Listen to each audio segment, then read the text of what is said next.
మీరు ఎందువల్ల సభకు ముందోసారి సభ మాట్లాడని ఒక అంత క్యూరియాసిటీ ఎందుకు చూపించిననేది నాకు నేను 20 సంవత్సరాలు కేసీఆర్ గారితో పనిచేసాను. 20 ఏండ్లు. ఓకే. 25 సంవత్సరాల ప్రస్తావనలో నేను 20 ఏళ్ళు ఆయనతోటే ఉన్నా, 21 ఏళ్ళు ఆయనతోటే ఉన్నా.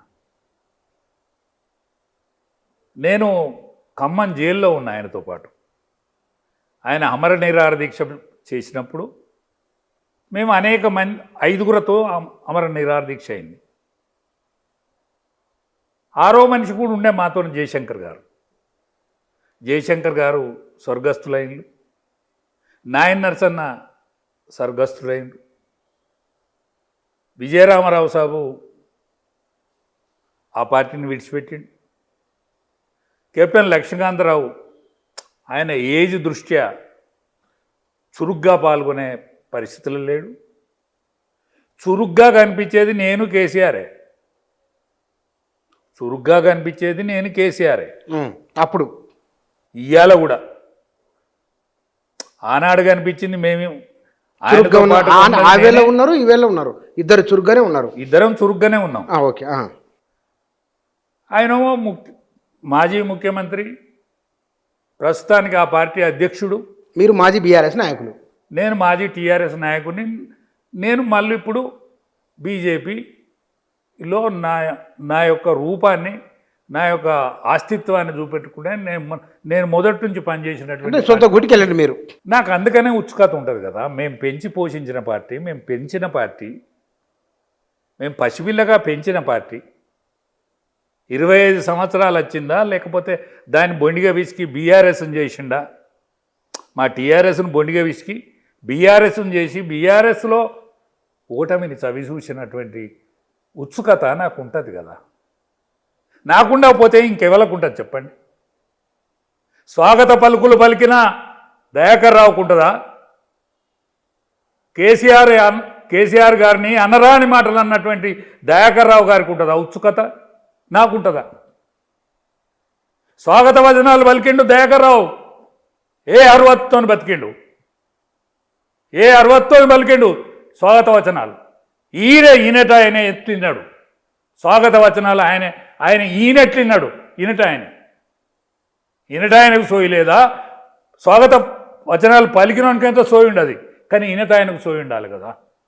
అదే బీఆర్ఎస్ నుంచి బీజేపీలోకి వెళ్ళిన వారు కూడా ఉన్నారు కదా, మరి వాళ్ళని ఏమంటారు? నేనే, సాక్షాత్ ఏం లేదు, నేనే.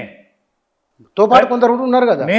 నాతో పాటు ఉన్నారు, కానీ ఇక్కడ పని మీరు కూడా నాతో పాటు ఉన్నారు. కానీ తెలంగాణ రావడానికి ప్రధానమైన కారణం కాంగ్రెస్ పార్టీ ఎంతో, బీజేపీ కూడా అంతే. నువ్వు బిల్లు పెడతావా, నేను శిరోముండనం చేసుకొని నిరాహార దీక్ష చేయాలని సుష్మా స్వరాజ్ గారు గద్దించితే నా కాంగ్రెస్ పార్టీ నాకు సపోర్ట్ చేయటం లేదు సుమా. మీరు కనుక నేను పెట్టిన బిల్లుకు మీరు సమర్థిస్తారంటే పొగబాంబులు ఎత్తాను ఒక పక్క నా ఆంధ్ర ఎంపీలు అని సోనియా గాంధీ గారు సుష్మా స్వరాజ్ గారు ఇద్దరు కూడబలుక్కొని బిల్లు పెడితేనే కదా మనకు బిల్లు వచ్చింది. కేసీఆర్ గారు నేను ఇద్దరం రూములు ఉన్నాం కదా అన్న, నువ్వన్న పోరాదే మీటింగ్కు, నువ్వన్న పోరాదే పార్లమెంట్ కంటే అన్న, మనతోనే ఏమైద్దే?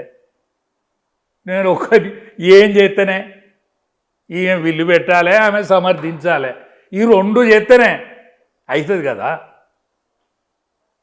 అంటే సమర్థించిన పార్టీలు ఉన్నా నేను. అయితే మీ అభ్యంతరం ఏమిటి ఆ సభ మీద? బీఆర్ఎస్ 25 సంవత్సరాల ఆవిర్భావం మీద నాకు అభ్యంతరం ఏం లేదు. ఆపరేషన్ సక్సెస్, కానీ కాన్పు దక్కలే. ఏమిటో ఎందుకు అట్లా? దానికి రావాల్సినంత మైలేజ్ తీసుకొచ్చుట్ల వీళ్ళు విఫలమైంది. మౌలిక సూత్రాలను కేసీఆర్ గారు మర్చిపోడు, కానీ ఎందుకో మర్చిపోయాడు. తొలి దశ ఉద్యమకారుణ్ణి మర్చిపోయాడు, ఆయన దలుచుకోవాల్సిన అవసరం ఉండే. తొలి దశ ఉద్యమకారుణ్ణి రవీంద్రనాథ్ను తలుచుకోవాల్సిన అవసరం ఉండే. ఆయనతోటే ఆ ఉద్యమం స్టార్ట్ అయింది. మలిదశ ఉద్యమంలో శ్రీకాంతచారి అసూలు బాసిండు. దానితోనే 1200 మంది అసూలు బాత్తనే తెలంగాణకు జీవం పోసుకున్నది. తెలంగాణ ఉద్యమం జీవం పోసుకున్నది. వాళ్ళని మర్చిపోయిండు. అసూలు బాసిన వాళ్ళకు అమరులకు నివాళులర్పించుట్లో మర్చిపోయిండు. తొందరపడ్డా, గాబరైండా, పైసలు ఖర్చు అయినంత మంది రాలేదనుకున్నారా? మంది ఎత్తే ఆయనకు స్పందన కనిపించలేదా? మంది లోపల స్పందన కనిపించలేదా? అంతా నడిడి వాళ్ళు వచ్చింది కానీ యువకులు కనిపించలేదా? మీరు సభను ఫాలో అయినరా? సభను ఫాలో అవుతా కదా నేను, ఎట్లా నడతాను చూస్తా కదా నేను, వెడల్పుగా కుర్చీలు వేసింది కూడా చూస్తా కదా నేను, కుర్చీలు నిండుతాయో అనే భయాన్ని కూడా నేను కనిపెడతా కదా. చుట్టూ వెహికల్స్ పెట్టి లైట్లు వేసినాకనే మీటింగ్ అవుతుంది కూడా అని నేను అనుకుంటా కదా. ఆనాడు కష్టపడ్డ వాళ్ళను ఎవరిని కనిపించనిస్తలేడనే బాధ కూడా నాకు ఉంటుంది కదా. మాకంటే ఈ సమయత్తు పనిచేసినటువంటి హరీష్ను కూడా మాట కూడా మాట్లాడనీయలేదని నేను గ్రహిస్తా కదా. ఆయన ఫోటో కూడా కనిపించలేదని నేను అనుకుంటా కదా. నేను అనుకోకపోతే వాళ్ళు అనుకుంటారండి. కేసీఆర్ కడుపులున్నా కూడా ఆయన మాట నడతలేదు కదా. ఏమన్నా అనుకునే స్వేచ్ఛ మీకుంది. అది మీరు అనుకోవడానికి ఏముంది, ఏమన్నా అనుకోవచ్చు, కానీ వాళ్ళు అనుకోవాలి కదా. వాళ్ళు అనుకోకపోతే ఎందుకు కనిపించాడు? కష్టపడ్డ వాళ్ళు ఎందుకు కనిపించారు? కేసీఆర్ను నోటికి వచ్చినట్టు తిట్టినటువంటి దయాకర్ రావు ఎందుకు స్వాగత వచనాలు పలుకుతాడు? ఎవరన్నా లేరా? గమ్మ ఈ ప్రకాశాన్ని ఎందుకు తీసుకపోలే? ఆయన 10 లక్షల పైన జనం చూసుకో అంటే వేదిక మీద ఉన్నాడు ఆయన. చూసుకో అంటే ఆయనతో తొలి పలుకులు పలికిత్తేంది, ఆయన స్వాగత వచనాలు పలుకుతేంది, మా మజురాచారి గారు పలుకుతేంది. ఎవ్వరు దయాకర్ రావు అంటే నీకు ఇంకోళ్ళు మాట్లాడద్దా? మీ కులపోళ్ళే మాట్లాడాలనా? నేను ఎన్నడంలే సుమా. కేసీఆర్ గారిది కులం కాదు, ఒక అద్భుతమైన నాయకుడు. కానీ ఆయన కూడా ఈ రేవుకి వచ్చినట్టున్నది కదా.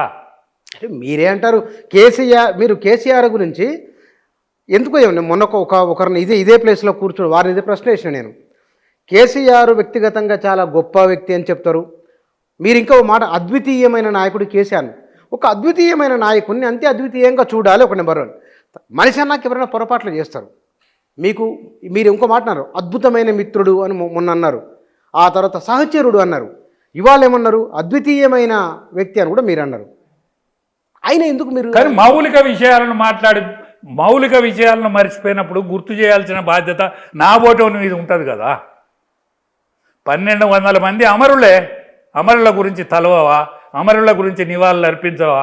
2 నిమిషాల మౌనం పాటించవా? నువ్వు టీఆర్ఎస్ని తీసుకుపోయి బీఆర్ఎస్న చేసి, సరే బీఆర్ఎస్ చేసినాక నీ పార్టీ ఓడిపోయింది, అది వేరే సంగతి. కానీ భారత రాజకీయాలలో నువ్వు ఆలోచించే వ్యక్తివి కదా. కశ్మీర్ అంశం ఏదైతే ఉన్నదో, తుష్కరులు, ముష్కులు, మూర్ఖులు ఇవాళ అమాయకులను బలిగొన్నరే, వాళ్ళ కోసం నువ్వు నివాళులు అర్పించవా? ఒక్క మాట మాట్లాడవా?